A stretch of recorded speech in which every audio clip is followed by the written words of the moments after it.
Magandang umaga po sa ating lahat. Update po muna tayo dito sa binabantayan natin bagyong si Salome mula sa nilabas natin Tropical Cyclone Bulletin kaninang 5 a.m. So itong si Salome ay nag-intensify into a tropical storm category kaninang 2 a.m. at ito'y huling namataan over the coastal waters ng Sabtang, Batanes.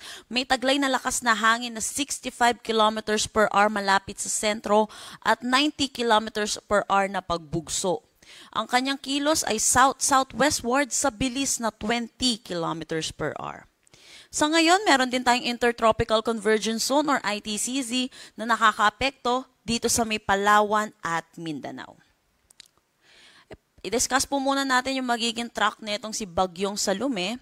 So yun po kung makikita natin dito sa ating nilabas na forecast track, lumapit po ito dito sa may Batanes at hindi po ito naglandfall. Yung sentro po niya ay lumapit dito sa may Batanes. At inaasahan din natin, ito ay magwi-weekend into a tropical depression category at ito po ay magko-close approach din or lalapit yung kanyang sentro dito sa may Babuyan Islands ngayong umaga. At over Ilocos Norte naman mamayang tanghali or mamayang hapon. At inaasahan din natin magwo-weekend din ito into a low pressure area bukas bago po ito lumabas ng ating Philippine Area of Responsibility.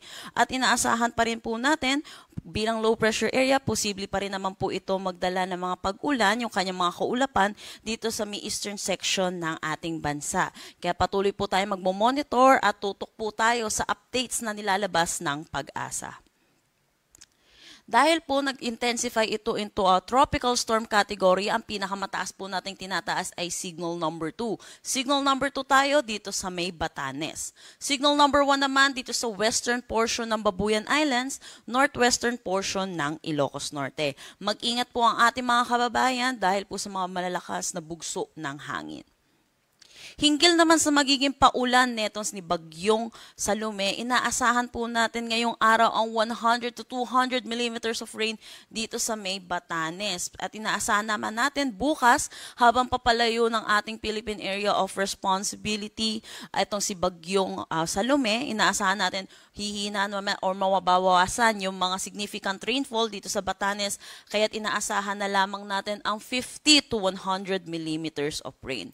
Pero ito po makikita natin, gaya po na sinabi ko kanina, magko-close approach po siya dito sa may Babuyan Islands at Ilocos Norte. Ito po yung nilabas po nating weather advisory. Ito lamang po yung possible na maka-reach po ng 100 to 200 millimeters of rain o kaya 50 to 100 millimeters of rain. Pero inaasahan pa rin po natin, makakaranas pa rin po na maulap na papawirin na may mga kalat-kalat na pag-ulan dito sa may Babuyan Islands, pati na rin dito sa Ilocos Norte, Apayao, Mainland, Cagayan, pati na rin sa may Abra. Meron tayong nakataas na gale warning dito sa may Batanes at Babuyan Islands. Kaya pinapaalalahanan po natin yung mga kababayan po natin na delikado po muna pumalaot dito sa coastal waters ng Batanes at Babuyan Islands. Para naman sa magiging panahon natin ngayong araw, inaasahan natin makakaranas ng stormy conditions dito sa Batanes, dulot nitong si Bagyong Salome. Rains with gusty winds naman dito sa may Babuyan Islands at Ilocos Norte. Inaasahan naman natin ang maulap na papawirin na may mga kalat-kalat na pag-ulan dito sa may Apayao, Mainland, Cagayan, pati na rin dito sa may Abra. Para naman sa Metro Manila at nalalabing bahagi ng Luzon, inaasahan po natin magiging maaliwalas ang ating panahon, pero asahan din natin yung init at alinsangan lalo na sa tanghali hanggang hapon na may mga tsansa po ng panandali ang buhos ng pag-ulan lalo na sa hapon at sa gabi, dulot po ito ng mga localized thunderstorm. So kung ngayon pong araw uulan po dito sa Metro Manila, hindi po ito dulot nitong ni Bagyong Salome. Dulot po ito ng mga localized thunderstorm. Kaya ugaliin po natin i-check yung mga nilalabas ng ating mga local PRSD hinggil sa mga thunderstorm advisory. Agwat ng temperatura for Lawag 25 to 29 degrees Celsius, Tuguegarao 25 to 31 degrees Celsius. For Baguio 18 to 23 degrees Celsius, Metro Manila 25 to 32 degrees Celsius, Legazpi 25 to 33 at Tagaytay 23 to 30 degrees Celsius. Para naman dito sa may Palawan at Mindanao, kasama na rin ang Negros Island region.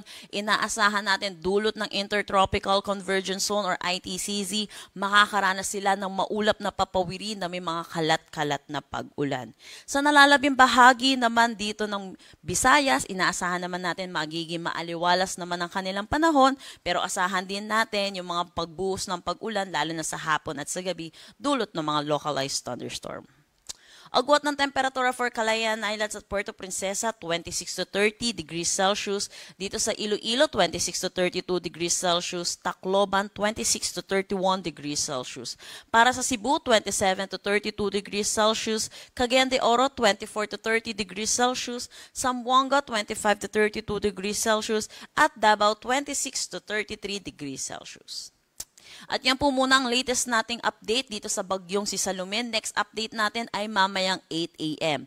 Para sa karagdagang impormasyon, bisitahin ang aming mga social media pages at ang aming website pag-asa.dost.gov.ph. At yan po muna ang latest dito sa Pag-asa Weather Forecasting Center. Chanel Dominguez po at magandang umaga.